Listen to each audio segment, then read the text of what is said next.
Are parties ready? Yes. Yes. Then perhaps for the benefit of Mr. President and myself, could you give us a brief breakdown of why parties are here today? Yes. So the present claim is between the claimant, which is us, Aardvark, we're representing Aardvark Shipping, and the respondent, Tiger Transport. And this claim is rooted in a cargo claim that was filed by a third-party consignee, Beaver Commodities, in the Shanghai Maritime Courts. The claimant, Aardvark Shipping, had been found liable for RMB 30,700,000 due to damage suffered by the Rio Grande cargo. And thus we are here today before this tribunal to submit that the respondents owed to bear 100% of this cargo claim, along with their legal club correspondence and or expert costs incurred, or alternatively an indemnity to the same extent. Okay, have So parties that's the agreed background. on the speaking order and time allocation as well? Yes. So the claimants will go first. I will be speaking for 15 minutes on the applicability of the interclub agreement and whether an indemnity is implied, and my co-counsel Rika will speak for 13 minutes on the claims apportionment, and then the respondents will have 30 minutes to make their submissions, and finally we will reserve 2 minutes for rebuttal.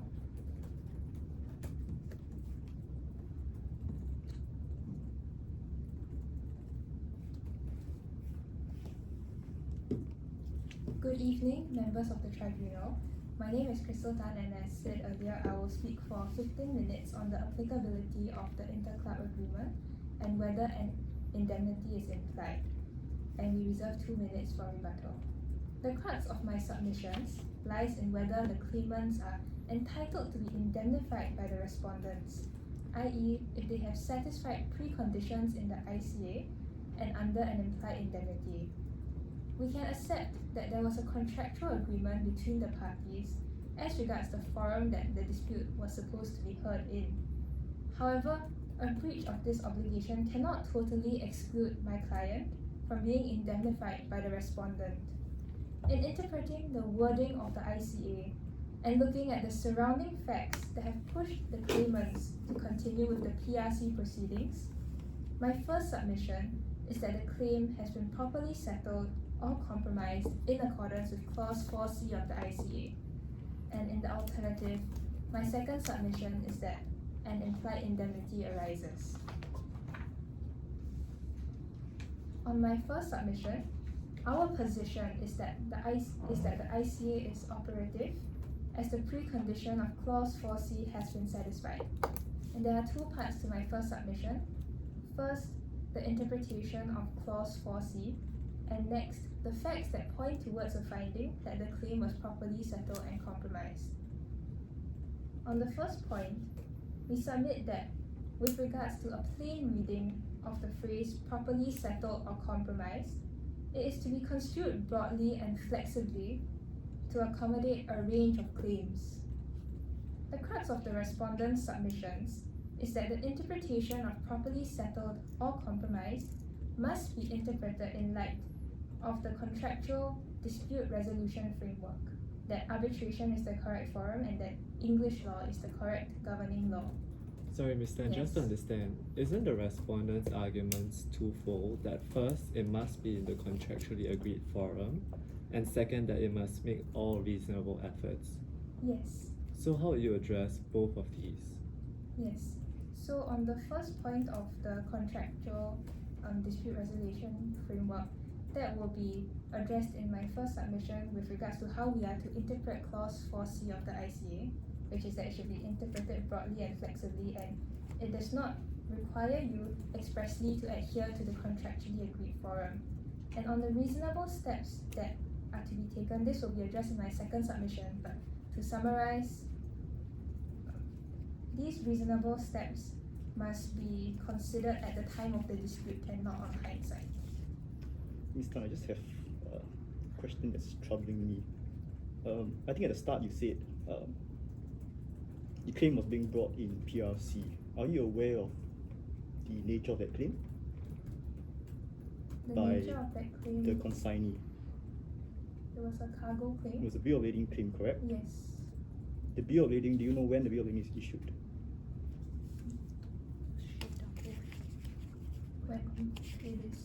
When cargo is shipped, loaded. loaded. Cargo is loaded before or after the time of the charter party? Do you know? The time of the charter party. After. Which means that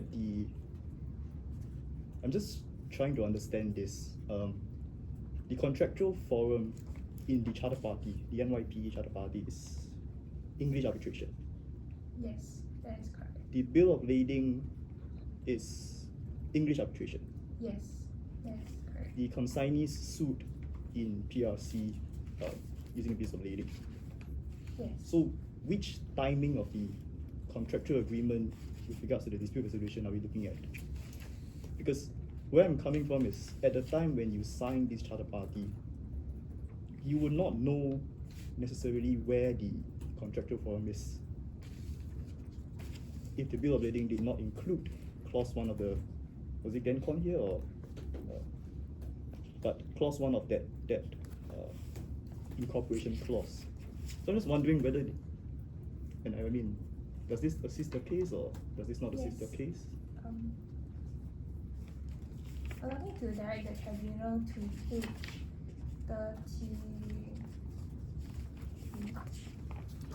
33 of the record. So at the top of the page, clause 1 states that the terms and conditions, including the law and arbitration or dispute resolution clause, are incorporated into the bill of lading. So currently it is not contended that the clause does not apply to our present case. Our submission is that under clause 4C of the ICA, there is no necessary link between the need to satisfy the contractually agreed forum and the claim being properly settled and compromised. So allow me to turn to other clauses in the ICA for us to understand why this broad interpretation approach is to be preferred. So, Before you go there, just so we understand, your submission is that even though parties have agreed to arbitration, 4C does not require us to do arbitration. yes, it is not a precondition for the fulfillment of clause 4C. And the authority? The authority is London Arbitration 1022.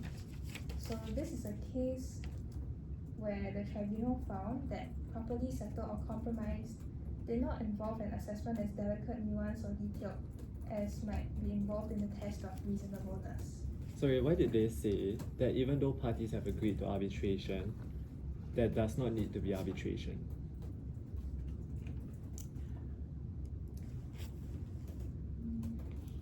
You refer us to London Arbitration 1022, right? Yes.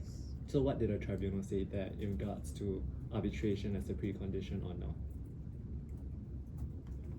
Mr. Arbitrator, may I use a different case to substantiate my point? So, in the case of London Arbitration 2904,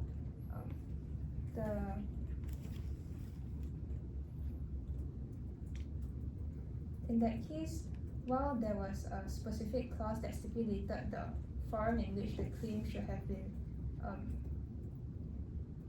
dealt with in, the fact that the claimants had settled the claim did not preclude the clause 4C from being satisfied. So that is the relevant facts of that case. So in that case there was a forum that parties agreed to, but even though they didn't go to that forum, it was still properly settled. Yes. And the rationale was? The rationale is that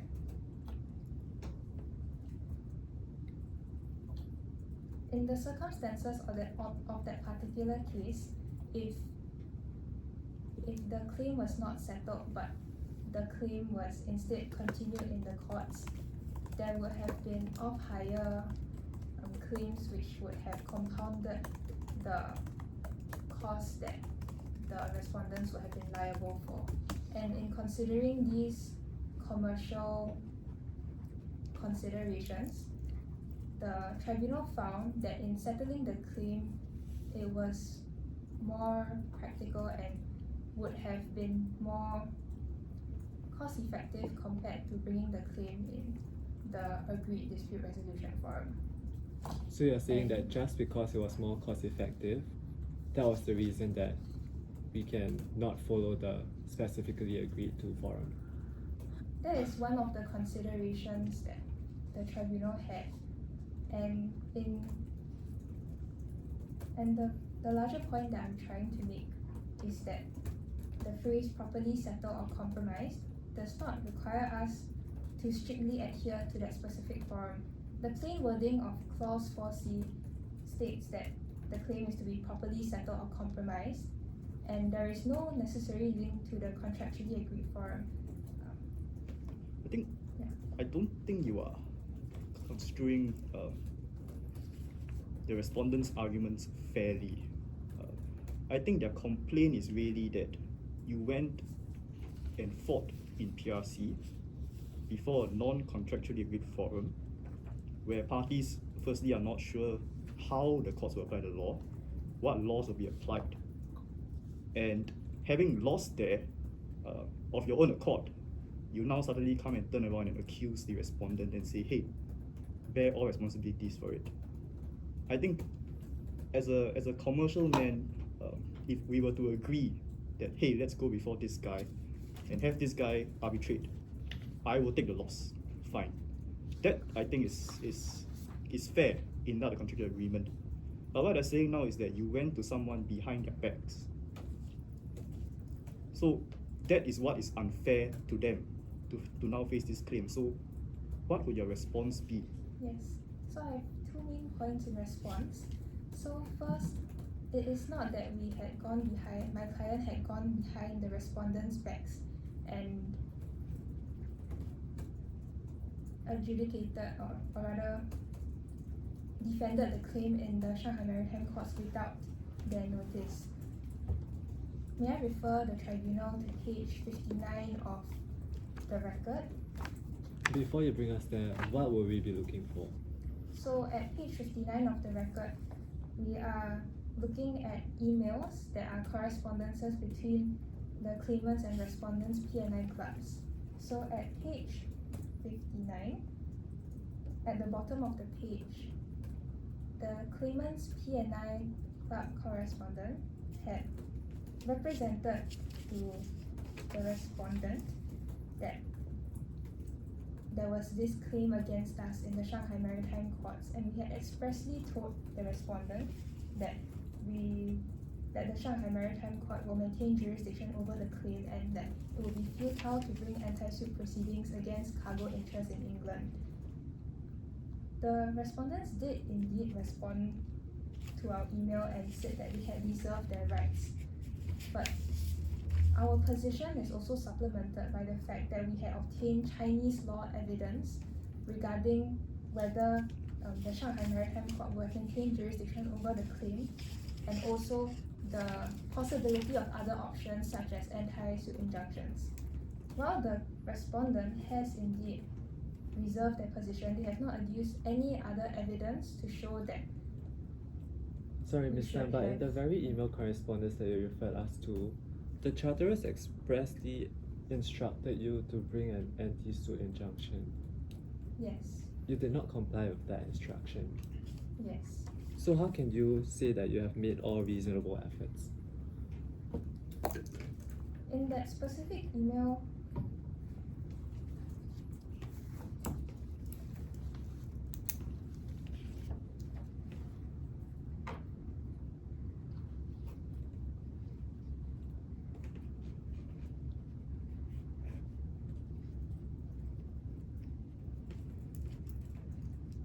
I will address that in two main points.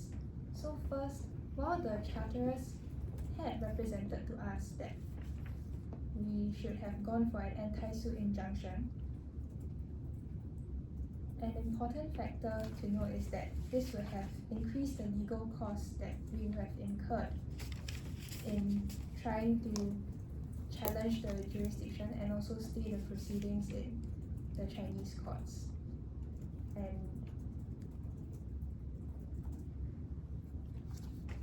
But Ms. Tan, that was already considered by the charterers in your email exchange, right? after you inform them that it would perhaps be futile, they still considered that it would not be futile and instructed you to bring an anti-suit injunction. So wouldn't they already have considered that legal cost?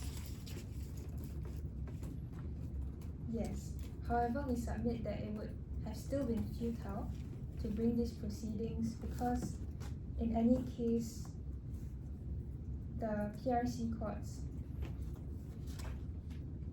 in any case, the anti-suit injunction is a personal remedy which binds the party and not a foreign court, and we do not know whether the consignee or its insurer had any interest in English jurisdiction, and there is no such asset to seize and enforce this ASI.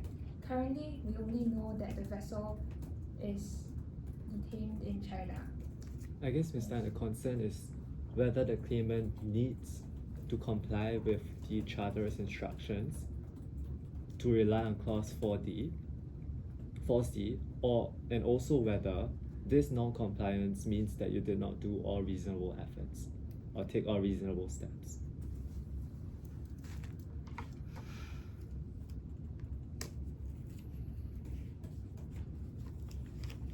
Our submission is that there is,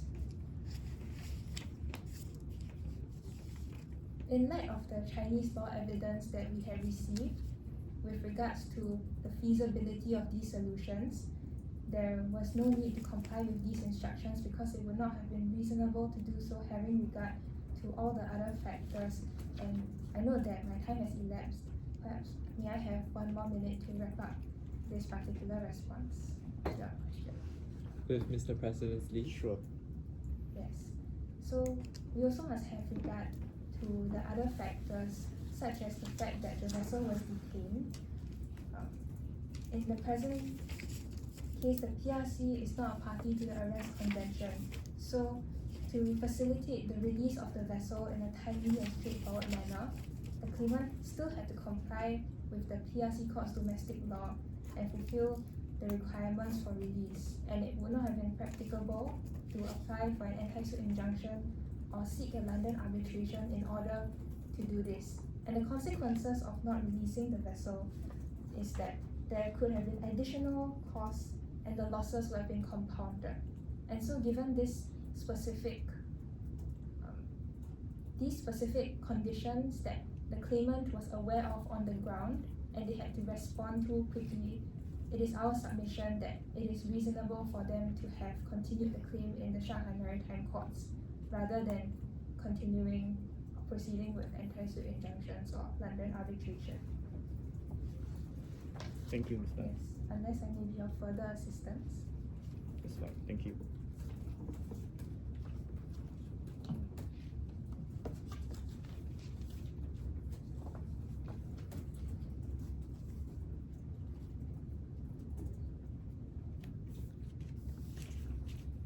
Good evening, members of Arbitral Tribunal. As previously introduced, my name is Yu Ge Li, representing the claimant Ava Shipping. I'm here before the tribunal today to address the issue regarding the apportionment of the cargo claim under Clause AB, AD, and under the principle of implied indemnity. As for the background, the voyage in question involved loading 70,000 metric tons of soybeans at 2 ports, Rio Grande and Buenos Aires port.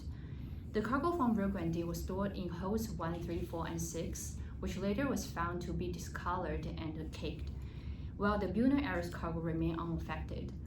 The PRC courts ultimately held the owner liable for cargo interests, and this tribunal now is asked to determine whether that liability should be passed 100% onto the charterers under Clause AB, AD, and implied indemnity. Before you go there, Ms. Lee, I note that the claimant did not manage to address the implied indemnity. If you could quickly summarize the claimant's position on that matter. For the claimant's position, firstly, we will argue about the applicability of implied indemnity because we anticipate that my learned friend may argue that since we have already incorporated the ICA, then ICA serves as a complete code so that there is no room for applying implied indemnity. However, we say that implied indemnity applied by operation of law, and our purpose to invoking implied indemnity just to serve as a fallback remedy when ICA is silent, unclear, or insufficient to address the issue clearly. That's our position for invoke implied indemnity. And as for the causation, we'll say that as for the case of the cause, which the court found that since when there is multiple causes, so long as the charterer's order is the effective cause to the losses, then the causation will be satisfied. And we say that our position for clause A, B, and A, primarily rests on the cargo was with inherent vice when it was loaded. So Perhaps you could help the tribunal understand what's the relation between causation and implied indemnity, if any. The causation in the case of the cause means that there must be a causal connection between the charterer's order and the damage was incurred. So in our case, the cargo damage is the said damage, and the orders we say is the charterer's order to load in the cargo with inherent vice. So that will be the causation we submit before the tribunal. And that's related to the implied indemnity, how?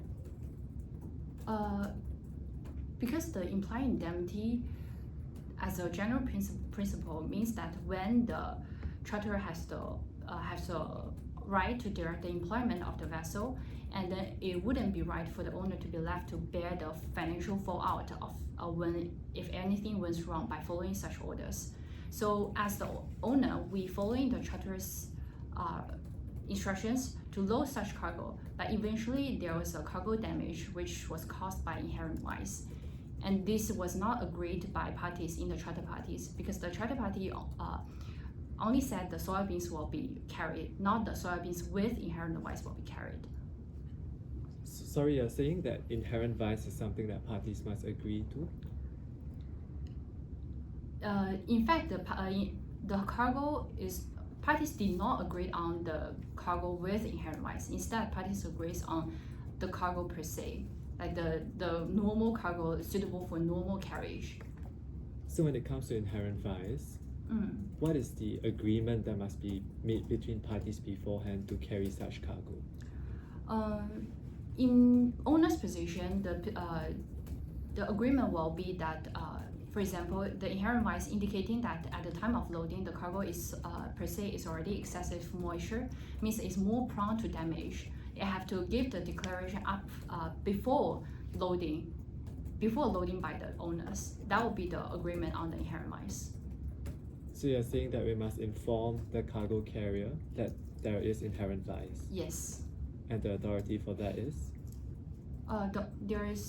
This is just based on the factual contractual agreement. Is because when parties negotiate with each other, no reasonable owner would have accepted the cargo with inherent vice without telling them in advance. Wouldn't you agree that cargo like soya beans, it's quite clear that they are microbiologically unstable? So is there a need to say that soya beans are microbiologically unstable? Or is it enough to just say that these are soya beans? We admit that the soybeans is microbiologically unstable. However, we didn't admit that microbiologically unstable equals to inherent vice. This is because when the Buenos Aires cargo and the Rio Grande cargo were carried, were loaded under the similar conditions and carried on the same voyage. However, Buenos Aires cargo was unaffected and undamaged. Means that the soybeans itself, it was loaded when it was loaded, is sound and undamaged without inherent vice. Sorry, is that how inherent vice operates? Maybe I can refer the tribunal to the 2004 New York arbitration case, Azil Jida, which in that case actually shared the same facts with the present case, carrying the soybeans from Brazil to China.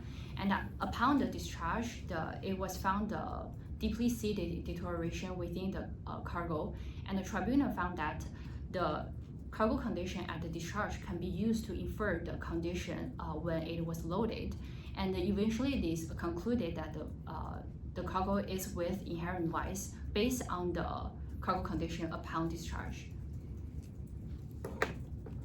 Sorry, just so we understand, how does this relate to whether it was damage that arose out of cargo handling? So we are saying that cargo by charter's act of loading such cargo with inherent vice satisfy the cargo handling required under clause AB. the mere act of loading inherent vice cargo. And the authority for that was the earlier case that you cited. London Arbitration 1022. But the respondent's authority says that it must be more than just the loading with vice, right? They're saying that there must be an act that was not agreed to. It is, however, the claimant did not agree to load the inherent vice cargo, which is not like party have not reached a consensus in this regard. Sorry, you're saying parties did not agree to load the soya bean? We agreed to load soybeans, but we didn't agree to load soybeans with inherent vice. Sorry, what are soya beans that do not have inherent vice? For example, the Buenos Aires cargo. The cargo which was loaded under the same similar conditions, carried on the same voyage, the cargo is unaffected. Those kind of cargo is not with inherent vice. Sorry, but inherent vice, is it assessed based on the consequence, or is it assessed at the time it was loaded? If these are soya beans, regardless of whether they were loaded in Rio Grande or Argentina, wouldn't the quality of inherent viceness still remain the same? In that these soya beans are microbiologically unstable. It's just the fact that one portion of it was not treated as well as the other, resulting in that damage. Maybe I can refer the tribunal to the certificate of quality of the cargo in Rio Grande. May I trouble the tribunal to turn with me to page 43? This is the certificate of quality issued by China Inspection and Quarantine upon discharge. And we can see from paragraph 2 and 3, in total there are 8,000 of the cargo which was found deeply seated deterioration. And we say that it's deeply caked throughout. It's not the damage on the surface level. And in the case we previously referred, the Ezio Gida, the New York arbitration case, the tribunal found that this scale of the damage pattern proves that it is caused by inherent vice instead of handling issues. May I rephrase my argument? Instead of handling issues. Sorry, Ms. Lee. I'm afraid I don't understand. Oh, so I'm just trying to say the pattern of the damage per se was found by the tribunal in Ezio Gida. This case, the damage was caused by inherent vice of the cargo. That's it. Perhaps consider this hypothetical. We have China Fiji apples that are loaded in Singapore and loaded in Malaysia. Now, the batch that was loaded in Malaysia was damaged, but the one that was loaded in Singapore was not. Would you say that the China Fiji apples in Malaysia had inherent vice? Or China Fiji apples as a whole had an inherent vice? Mr. Arbitrator, I think it's much heavily depend on the case facts. However, I found that Mr. Arbitrator may be difficult to accept the inherent vice argument. Maybe we can turn to our alternative argument to say another probable cause for the cargo damage. So our alternative argument is that the alternative and probable cause was water ingress into the cargo holds, specifically holds 1, 3, 4, and 6, which contain Rio Grande cargo. We respectively invite the tribunal to consider the following: that both Buenos Aires cargo and the Rio Grande cargo was loaded under the same condition and the same voyage. However, the Buenos Aires cargo was arrived in a safe and sound conditions, while the Rio Grande cargo was heavily deteriorated. So the contrast is different, and we submit that we believe that the tribunal must ask what is the difference, and we submit the only difference is that when the cargo was loaded in Rio Grande ports, it was raining. And also, according to the certificate of quality we referred to the tribunal earlier, it's on page 43. It was observed that in the holds containing Rio Grande cargo, water had poured onto the deck from the underside of the hatch covers. However, this was not observed in Buenos Aires cargo. So I cannot see how that argument will assist you though. Oh. Because isn't the ingress of water part of the loading operations and part of your duty to exercise reasonable care? Mr. Arbitrator, we will refer to the Court of Appeal decision in Flintermar 2005, and the court in that case state clearly that even if the hatch handling physically carried out by the crew, but it's still part of the cargo operation and remains within the charterer's obligation. So in the NYPE, whose obligations is it to load? Charterers. But it is your crew, right? Your master. That it is my master. However, we say that even if the crew is who physically closed the hatches, however, because there was an intermittent rain and the loading was paused and resumed multiple times, the timing and the conditions of the hatches handling is still under the charterer's control. So when the crew will close the hatches only when instructed by the charterers to pause loading. So the timing is, like we just said earlier, the time is still under the control of the charterer for the hatch management. Do we have on the record the discharge instructions given to the master? We don't have the records, but we have the statement of facts, which we can be found. I see. 35, page 35. Yeah. So we can see it's paused for multiple times, and it stated that hatches closed, but there's no assurance to say that the hatches was closed promptly, and there is a real opportunity for rainwater run into the hose, and which likely to be the most probable cause for the cargo damage. No, but I thought Mr. President's concern is that it is still your crew's responsibility to close the hatches, right? It is, however, Mr. Arbitrator, however, we submit that we still under the control of the charterer to instruct our crew to close the hatches on So time. that is at best a neutral argument for you, I think.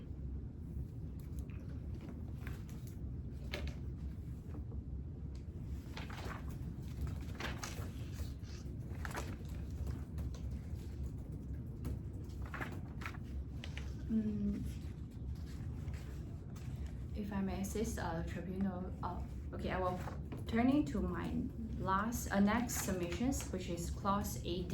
Even when the tribunal does not satisfy that the case facts can be squarely fitting to clause AB, because clause AD serves as a catch-all provision governing all other cargo claims, and it provides a default 50-50 split, but allows for the 100% apportionment if there is clear and irrefutable evidence which can be proof that the claim arose from the act or neglect of one party. The tribunal, I noticed that my time was elapsed. Do you have a loan for your last submission? Can you summarize that in 2 lines? Yes, Mr. Arbitrator. Please. As for clause AD, the only requirement is clear and irrefutable evidence, and we submit that the water ingress, based on the facts, which is the comparison between the Rio Grande cargo and the Buenos Aires cargo, and this difference per se is already obviously points to the neglect was attributed to the respondent, and we say the inherent vice. According to the case of Ezio Gida, confirms that the tribunal can infer the cargo's condition at loading from its condition on discharge. Therefore, the widespread caking observed upon the arrival in our case suggests the cargo was already unstable when loaded. And additionally, there was no fault on the owner's part. The vessel was seaworthy, the hose was clean, and the ventilation was properly done. Therefore, it rules out any possibility for the mismanagement could have been done by the owners. So, although we don't have the direct evidence. Sorry, I believe that's more than 2 lines. Thank you. Thank you.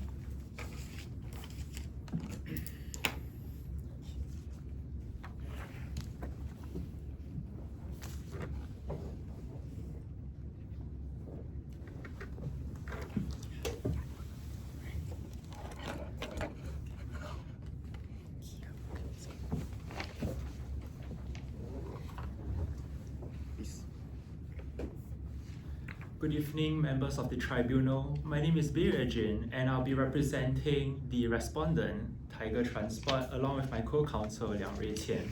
I'll be speaking on the first issue regarding the applicability of the ICA, as well as the implied indemnity for 16 minutes, and my co-counsel will be speaking on the second issue of apportionment under the ICA, or alternatively, the implied indemnity for 14 minutes. Despite not adhering to the agreed dispute resolution framework or taking reasonable steps to do so, the claimant argues that the precondition to the ICA's applicability has been satisfied. But in the interest of contractual certainty and respecting parties' intentions, we urge this tribunal not to tolerate such unreasonable procedural shortcuts. The first issue, which I'm going to deal with, is whether the claimant is entitled to be indemnified by the respondent under the ICA. The crux of the issue is whether the claim has been properly settled or compromised and paid under Clause 4C of the ICA, and this will be dealt in two parts.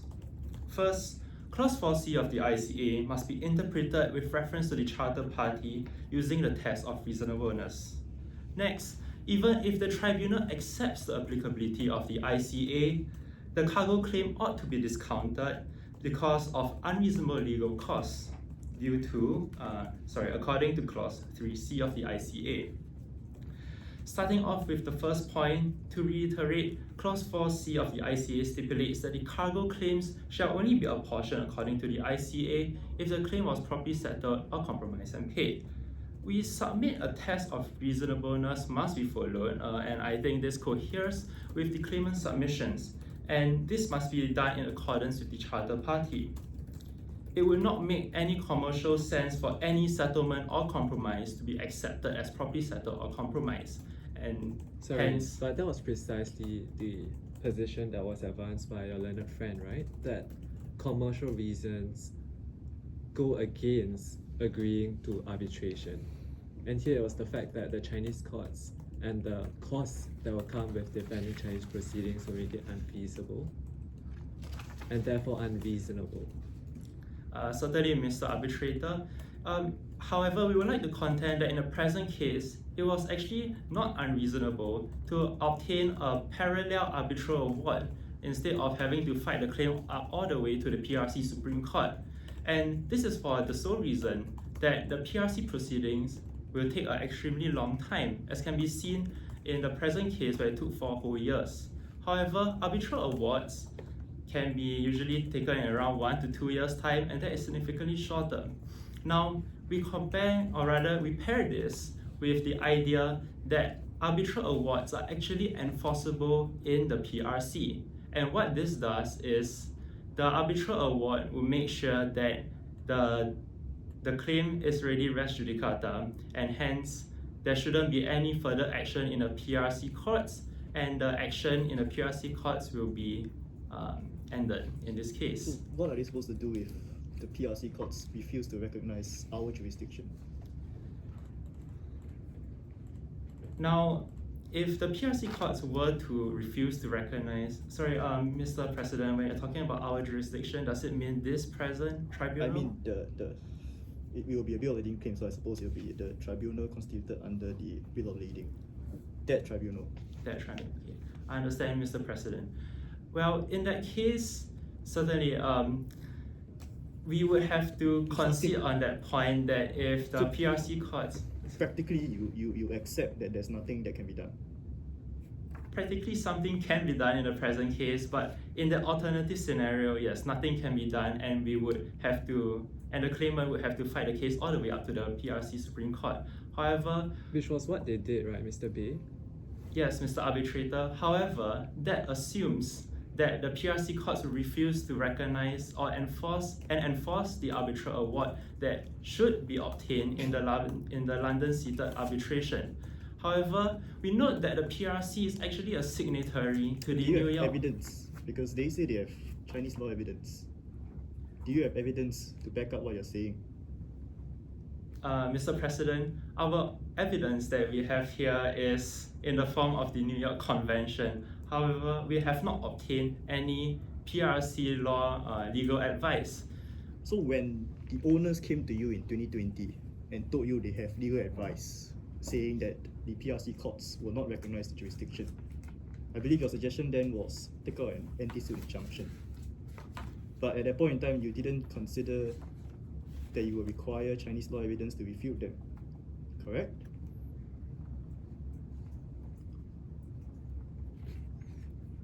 I'm just saying, factually, it seems that you accept that position because you threw out a spurious allegation that they should take out an anti-suit injunction, but you didn't even have any evidence to support you that what they were telling you was incorrect. Do you accept that? We accepted that we might have not said enough at that time. However, in this So if you concede that, and I believe you just conceded that, then hindsight is 2020, isn't it? well, we would like to point out that common practice does not merely involve looking at just the PRC legal advice, but English legal advice should also be obtained, especially since the Charter Party had included, or rather the Charter Party was governed by English law, and there was also a clause stipulating that the arbitration should be London seated. And Mr. Lee, hence, perhaps you can help me understand. If they had followed your instructions to take out a UK anti-suit injunction, do you have any evidence that the Chinese courts will enforce the anti-suit injunction? presently we do not have any evidence that the PRC courts will actually enforce the anti-suit injunction. However, we are contending that an arbitral award instead of an anti-suit injunction would have been recognized and enforced. And these two are very separate legal devices. I think perhaps to sum up our point, it's would taking out the anti-suit injunction make any difference to where we are today, which is there being a PRC award against owners and them being liable to pay in the PRC courts. If there is no difference, then as a matter of causation, can it be said that their breach of the arbitration agreement made any difference? That's, I think, what you should look into addressing us, if you can.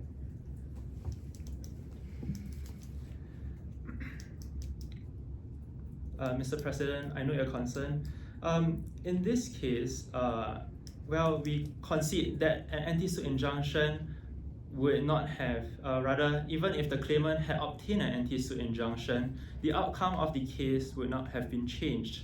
However, we would like to re-emphasize that an arbitral award obtained in the London seated arbitration would have actually been able to change the outcome of these proceedings. So you considered that it would not change, but then you say that it will change.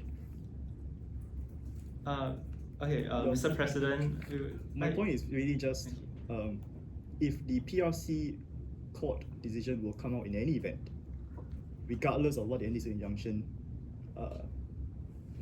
what the result of the anti-suit injunction is, and we would be in the same grounds. They will still be here with 100% with liability to the receivers for 100%.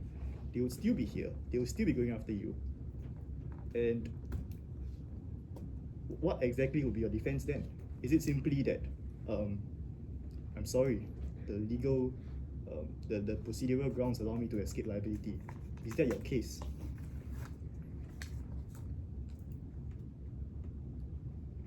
That is not our case.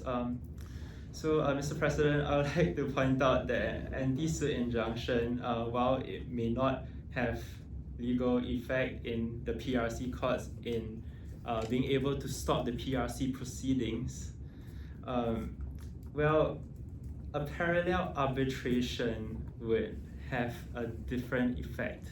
And even though we did not include the advice on whether the claimant should have obtained a parallel arbitral award within our email sent in 2020, we contend that the claimant has the onus of obtaining sufficient legal advice to ensure that they take the most reasonable steps to ensure that the claim has been properly settled or compromised and paid.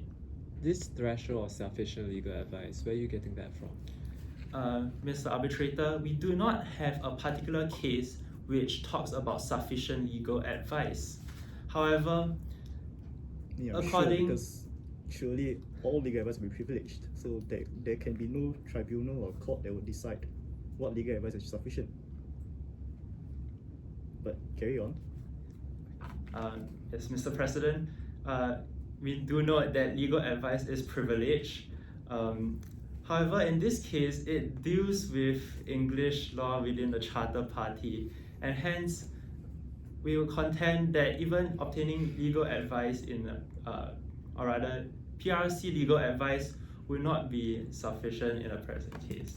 And on that point, I would like to point the tribunal back to the London arbitration case of 2904, which the claimant had referred to. Now, the claimant contended that in that case, there was a contractual dispute resolution clause, and despite not adhering to it, the parties in that case, or rather the defendant in that case, was not found to be liable by the courts. However, we would like to point out that this is an incorrect characterization of 29/04. In fact, in that case, it merely alluded to a general dissatisfaction with the way that the liabilities were actually handled. In that case, the claimant was trying to contend that before liability had been properly determined, the defendant had, well, on their own initiative, had gone straight up to settle the claim as soon as possible. However, we'd like to distinguish 2904, or rather the present case, with 2904. In the present case, there was an express arbitration clause in clause 43 of the Charter Party, and hence 29/04 cannot be used as a precedent. Ultimately, we would like to still contend that the reasonable threshold for the properly settled or compromised and paid should be utilized instead. And this can be found in a textbook of the Charter Parties. I note that my time is running short. May I move on to my next few points? Yes, just quickly summarize them. Thank you, Mr. President. Second, I note that the claimant contended that the PRC is not a party to the Arrest Convention, and hence it would not be practical to request the P&I clubs to provide. Sorry, where are they making the argument? Mr. Arbitrator, I believe that this was just an oral argument made by the claimant and not within the memo itself. You are saying that your learned friends orally submitted on the Arrest Convention's applicability? Mr. Arbitrator, they contended that because the PRC is not a party to the Arrest Convention, that's why providing the PRC courts with security would be futile. And that was the contention. And your response? And my response is, nothing in the Arrest Convention actually prevents asking the P&I club for help at all. So it doesn't matter whether. So I don't follow the relevance of security, because we have now determined liability. So how does security assist you or not assist?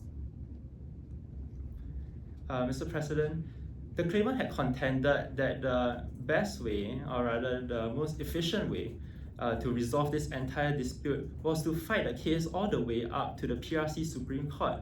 However, there is a much faster way to discharge the ship without going up all the way to the PRC courts, and that is through requesting the P&I club.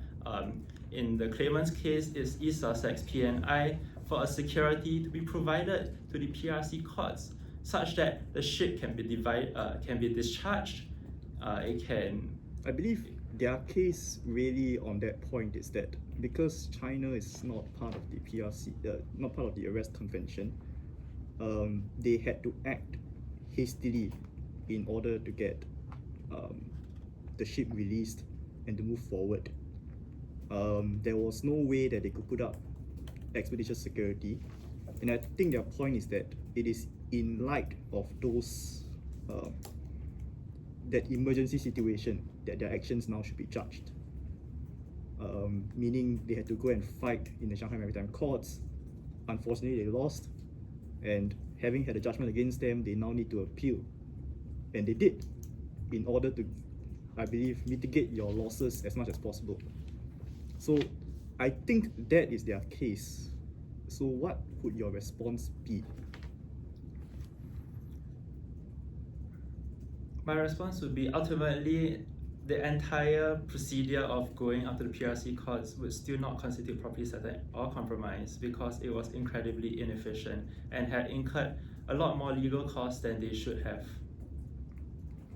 And hence they should have just requested for security to be provided to the PRC courts in the first place to prevent such charges from incurring. If I may move on to the next few points. Third, the owner would not have been able to rely on the Hague-Visby rule provisions if they had fought the case in the PRC courts, but they would have been able to rely on the exceptions, which would have been advantageous to them if they had fought it in the English courts instead, or rather had obtained a London-seated arbitration instead. Sorry, which part of the Hague-Visby rules are you referring to? This is under the defense of inherent vice under clause 2M of the Hague-Visby rules, which states that any loss or damage arising from inherent defect, in that case, the carrier of the ship, the owner, will not be held liable for loss or damage. And hence, if they were able to rely on that defense, the claimant would have not incurred any liability at all. Fourth, the English Arbitration Act provides other measures which can assist the claimants, but because they fought the case in the PRC courts, they were not able to rely on that. On my next point of implied indemnity, on the applicability of the implied indemnity, I have 2 points to make. First, the lawful request test is insufficient, and next, the business efficacy test should have been utilized instead, where it states that any implied term, or rather any term contended to be implied, ought to fulfill the business efficacy test. However, this was not met because there was already the ICA, and yet they were trying to have a second umbrella, or rather second safety net. Yes, second bite of the cherry, or the second safety net for them, which they were unable to utilize. And if I may further assist the tribunal with any other issues? Nothing from me. Thank you, Mr. Bay. This concludes my submissions.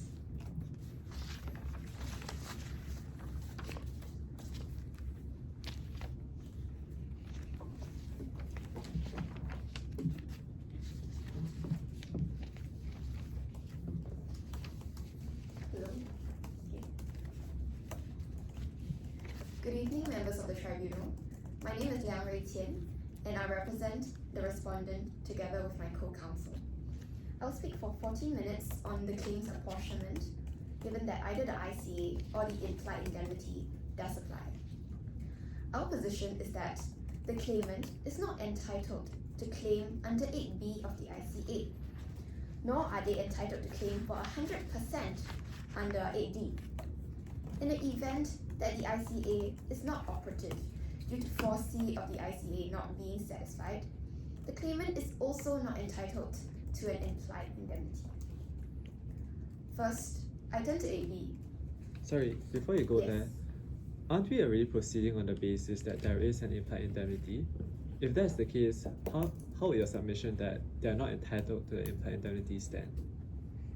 My argument is that if the IC applies, then we would be arguing on the basis of 8D and 8B and 8D.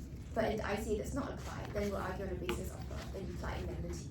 Yes, and if the Yes. implied indemnity applies, is there any room for you to fight in relation to the apportionment under the implied indemnity? The implied indemnity may apply as in that it was implied into the contract, but we are fighting on the limitations to the indemnity, like causation or assumption of risk. So that is the issue that I am submitting on now. Okay, but just so we are clear, the assumption is that there is an implied indemnity. Indeed. So can I just frame your submission properly? You are Yes. saying that there may be a breach, but the loss was not attributable to you for whatever reasons. Yes, correct. That is my submission. Okay. Indeed. So first we turn to 8B, which is under the ICA.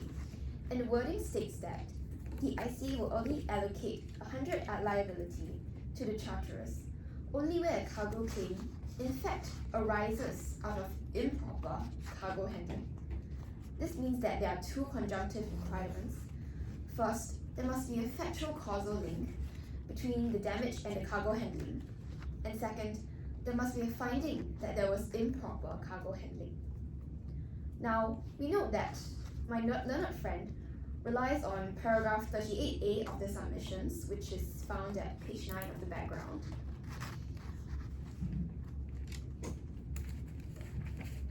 Yes.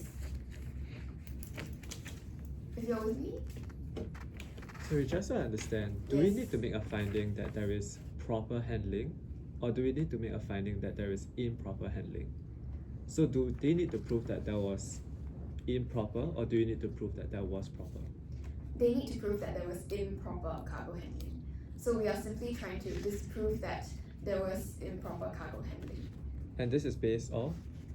This is based on the plain wording of the ICA. Yes. And the claimant has been asserting that the mere act of loading microbiologically unstable cargo is sufficient to trigger 8B. However, that cannot be right. That position was squarely rejected in London Arbitration 1022, which the claimants have also relied on. That in that arbitration, the tribunal held that Clause 8B requires more than the act of loading with inherent risk. It requires that the cargo handling was improperly performed. Simply loading cargo in accordance with the charter party does not amount to mishandling. And that brings me to the factual core of the respondent's case. We would like to refer the tribunal to the PRC judgment at paragraph 33 of the background, found at page 6. What are we looking at? We are looking at the findings that the owner had not proved the damage resulted from inherent vice. And importantly, on the balance of probabilities, the Rio Grande cargo was damaged after it had been loaded. This means that it rules out any suggestion that the damage occurred during the loading and directly undermines any causal relationship to cargo handling, between the cargo handling and the damage. Just so I understand, what is the weight that should be accorded to the PRC's judgment? We believe that, we submit that the PRC is in the best position to do fact-finding as it was the first instance court. And in any case, even if the tribunal takes a fresh view of the facts, Before you go there, yes, what is the legal position? Do we take a fresh view or not? you can take fresh view under Costco Qingdao. So, on a fresh view of the facts, there's no factual evidence before this tribunal that loading or stowage was defective. The cargo was loaded in compliance with the charter party. There was no complaints by the master, there were no reservations on the bill of lading, and there's no evidence of poor stowage or poor handling. So the charterer and also the charterers had no contractual obligation to refuse the loading, and they also did not do anything outside the industry norms.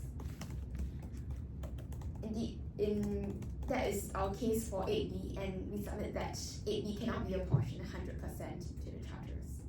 Ms. Lang, you just made a bunch of assertions. Could you provide the factual grounds to support that? If you can see the bill of lading at page 32, at page 32 of the background facts, you can see that the bill of lading is clean. So the master did not make any complaints on this. And further, there's simply no evidence to show that there was anything out of the industry norm. There was nothing improper, and the charterers have performed all the obligations in compliance with the charter party. In any event, Clause 8D of the ICA provides the default position of 50-50 apportionment between the parties. Sorry, before you go there, so Yes. in your view, what was the damage caused by? In our view, the damage was caused by the inherent vice of the cargo. However, yes, And how would you explain the fact that the soya beans in Argentina, which were of a similar kind, did not experience the same damage? in the respondent's view, inherent vice can depend on the exact cargo that was loaded. So it is possible that in the present case, the cargo from the Rio Grande port had inherent vice. That our definition of inherent vice is that this cargo, it deteriorates under conditions that would normally not cause the same type of cargo to deteriorate. And this is the proposition in the case of Vol Cafe. So we submit that we are of the view that the most proximate cause of the damage is that there was inherent vice in the Rio Grande cargo, but there was no inherent vice in the Buenos Aires cargo. Sorry, Miss Liang, can you just tell me who loaded this cargo? Or who was responsible for the loading of this cargo? Yes, the charterers are responsible for loading the cargo. So the cargo came from you, your Okay. clients. Yes, indeed. You are admitting that your clients loaded inherent vice cargo. It is indeed like one of the proximate causes. And you are saying that owners, having loaded inherent vice cargo and having now being blamed for the cargo turning bad by the receivers, that they should hold responsibility for this cargo. Is that what you're saying? We are saying that we are not responsible for. But you loaded inherent vice cargo, that was what you just said. However, in the case of the White Rose, the charterers also. Maybe you can explain to me what exactly can owners do to cargo that has inherent vice? Are they supposed to cure it during the voyage? Is that what the terms of bailment require? I don't quite follow. No, but in the present case, where the facts are pretty unclear, the ICA simply acts as a rough and ready apportionment method so that the claim can be settled quickly. And there has to be a way of apportioning the claim. Surely it says at 8D that if it's proved